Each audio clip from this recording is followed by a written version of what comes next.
ઈ વાંધો નહીં, હાલ ને ઈ ગયા બધાને માથું પર. તારે શું કામ છે ઈ કે ને? કામમાં તો સાંભળો, ઓલા આલિદ્રા હે ને, એ આપણે જે ઓલી નથી આપણે આંબેડકર ભવન ની વાત થઈ હતી, તમે કીધું. જૂનાગઢ જિલ્લાના મેડરડા રાજકારણમાં એવો તે ભડકો થયો છે કે તેના પડઘા છેક ગાંધીનગર સુધી સંભળાયા છે. મેદરડા તાલુકા પંચાયતના પ્રમુખ જય કિશન માકડિયા ઉર્ફે પરિતે હોદ્દા પરથી રાજીનામું ધરી દેતા સ્થાનિક રાજકારણમાં ગરમાવો આવી ગયો છે. માત્ર રાજીનામું જ નહીં પણ પ્રમુખે ધારાસભ્ય અરવિંદ લાડાણી અને જિલ્લા પંચાયતના પ્રમુખ હરેશ ઠુમ્મર સામે જ્ઞાતિવાદ અને ભ્રષ્ટાચારના ગંભીર આક્ષેપ કર્યા છે. જોકે પરિત માકડિયાની ધારાસભ્ય અરવિંદ લાડાણી અને ટીડીઓ રાજેન્દ્ર ઠાકોર સાથેની વાતચીતની ઓડિયો ક્લિપ સામે આવી છે. પરિત દ્વારા ફાઇલો પર સહી કરાવવાના ટીડીઓ 10% રૂપિયા માંગવાની વાત કરતા ધારાસભ્ય અરવિંદ લાડાણી રોષે ભરાયા હતા અને ફોન પર ટીડીઓને ગાળાગાળી કરી હતી. આ લોકોના બેયના માનસિક ત્રાસથી હું રાજીનામું આપી દઉં છું. આવનારા દિવસોમાં જો આની કાર્યવાહી નહીં થાય, મેં લેખિત અને મૌખિક બે વસ્તુ છે ને મેં મેલ કરેલો છે, અને આ બાબતથી મેં કરેલો છે ગુજરાત સરકારને બધાને. આ બાબતથી જો આમાં કઈ કાર્યવાહી નહીં થાય તો આવનારા દિવસોમાં હું છે ને મારી ફેમિલી સાથે હું છે ને આત્મવિલોપન પણ કરવાનો છું. ભ્રષ્ટાચાર તો તમે જોવું ને સાહેબ, હું એટલી વસ્તુ કહું છું કે ભ્રષ્ટાચાર એવો છે કે હું તાલુકા પંચાયત નું પ્રમુખ બન્યો ને ત્યારથી 15% વિવેકાધીનનું આયોજન થયેલું છે ને આજ લગી ઈ આયોજનમાં એક પણ કામ આવ્યું હોય ને ઈ મારે જોતું છે. એક પણ કામ ન થયું હજી. આ કેના કારણથી થાય છે? આનો મેન કારીગર કોણ છે? વિનુભાઈ રાજાણી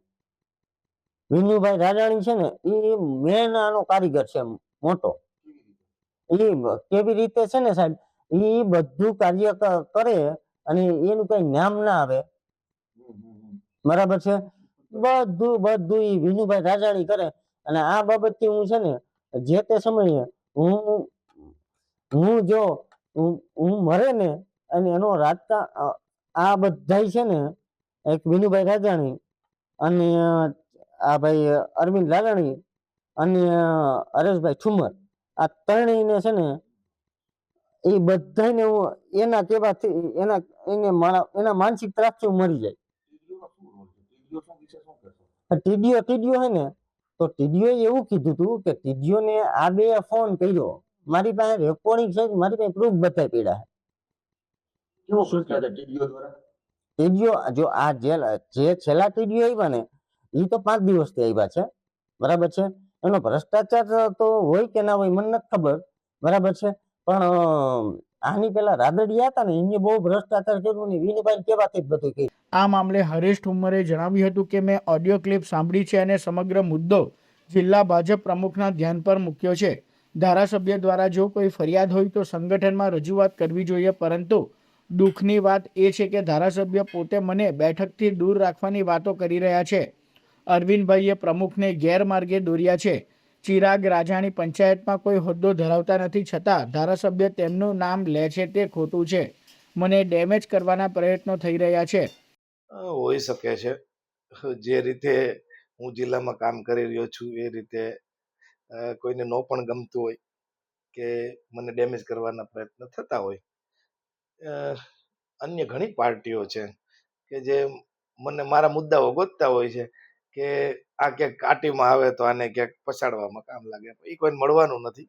મેં જે રીતે જિલ્લાની અંદર 2.5 વર્ષ પ્રજાની સેવા કરી છે, નિષ્પક્ષ કરી છે, લોકોના હિતમાં કામ કરવા માટેનું કામ કર્યું છે, વિકાસના કામો કર્યા છે, અને આના કામો હું કરતો રહીશ. કેટલાય લોકો મને પછાડવા માટે તો પડ્યા હશે, કોંગ્રેસ હશે, આમ આદમી હશે, અન્ય મારા હિત શત્રુ પણ હોય શકે. આમાં તો હરીફાઈ હોય ને, રાજનીતિ છે. આ ઓડિયો ક્લિપ જોતા તો મને એવું દેખાયું. ઓડિયો ક્લિપમાં જે રીતે એક ધારાસભ્ય તરીકે તાલુકા પંચાયતના પ્રમુખને એવું કહે, તાલુકા પંચાયતના પ્રમુખ કરતા હું જુનાગઢ જિલ્લા પંચાયતનો પ્રમુખ એ જે મોટો કહેવાઉં છું, અને મારો મત વિસ્તાર હોય, મારો તાલુકો હોય, તો હું સ્વાભાવિક છે કે ત્યાં વિકાસ સારો થાય એના માટે હું જોતો હોઉં. પણ ધારાસભ્ય શ્રી મને આ તાલુકાના આયોજનમાં સંપૂર્ણ રીતે બાકાત રહેવા માટે તાલુકા પંચાયતના પ્રમુખને ગેરમાર્ગે દોરેલા, અને તાલુકા પંચાયતના પ્રમુખ મારું કઈ માનતા નથી. મને કઈ તાલુકા પંચાયતના ગ્રાન્ટમાંથી જે આયોજન કરવાનું હોય એમાં મારા કામો લેતા નથી. ટીડીઓ રાજેન્દ્ર ઠાકોરે તમામ આક્ષેપોને પાયાવિહોણા ગણાવતા કહ્યું કે મેં 1 અઠવાડિયા પહેલા જ ચાર્જ સંભાળ્યો છે અને અટકેલા કામોને વેગ આપવા પ્રયત્ન કરી રહ્યો છું.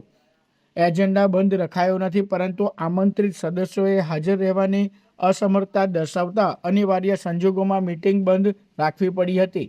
લાંચ કે ભ્રષ્ટાચારના આક્ષેપો ખોટા છે. આ બાબત તદ્દન પાયાવિહોણી છે અને હું અહીંયા 1 અઠવાડિયાથી ચાર્જમાં છું અને જે પણ વહીવટ થોડા ઘણા અંશે જે અટકાયેલો હતો એને અમે ફ્લોમાં લાવવાની પૂરી કોશિશ કરી રહ્યા છીએ અને જે બાંધકામના કામો પણ જે અટકેલા હતા એને પણ અમે ધીમે ધીમે શરૂ કરાયા છે અને એમાં પણ હવે પ્રગતિ આવી રહી છે. ખાસ કરીને મીટિંગ બોલાવવા માટેના આયોજન માટેના જે એજન્ડા ફાળવવા માટેની જે વાત હતી, એજન્ડા બહાર પાડવા માટે તમારી સૂચનાથી બંધ કરાવવામાં આવ્યું, એનું શું કારણ? નહીં, એજન્ડા બહાર બંધ રખાયો નથી. એમાં જે સદસ્યો જે હોય, આમંત્રિત સદસ્યો એના જે મેમ્બર્સ છે એ ખુદ સામેથી જાણ કરેલી હતી કે પોતે ઉપસ્થિત થઈ શકે તેમ નથી, તો અનિવાર્ય કારણોસર જો એને મિટિંગ બંધ રાખેલી છે અને એનું અગાઉ પણ જે મિટિંગો થયેલી હતી એમાં પણ એ લોકોના જે પણ મુદ્દાઓ હતા એની ચર્ચા થયેલી છે. જિલ્લા પંચાયતના પ્રમુખ અને ધારાસભ્ય તમને ટોર્ચર કરતા હોય તો તમારી સૂચનાઓ આપતા હોય, તમને ગાળો આપતા હોય, એવી પણ એક આક્ષેપ કરવામાં આવ્યો છે. ના, તદ્દન પાયાવિહોણા છે. બંને જિલ્લા સદસ્ય અને ધારાસભ્ય બંને પણ વ્યવસ્થિત રીતે મારી જોડે વાત કરેલી છે અને એ પોતે ઉપસ્થિત ન રહી શકવાનું મને જણાવેલ હતું. બાકી બીજો કોઈ પ્રશ્ન નથી.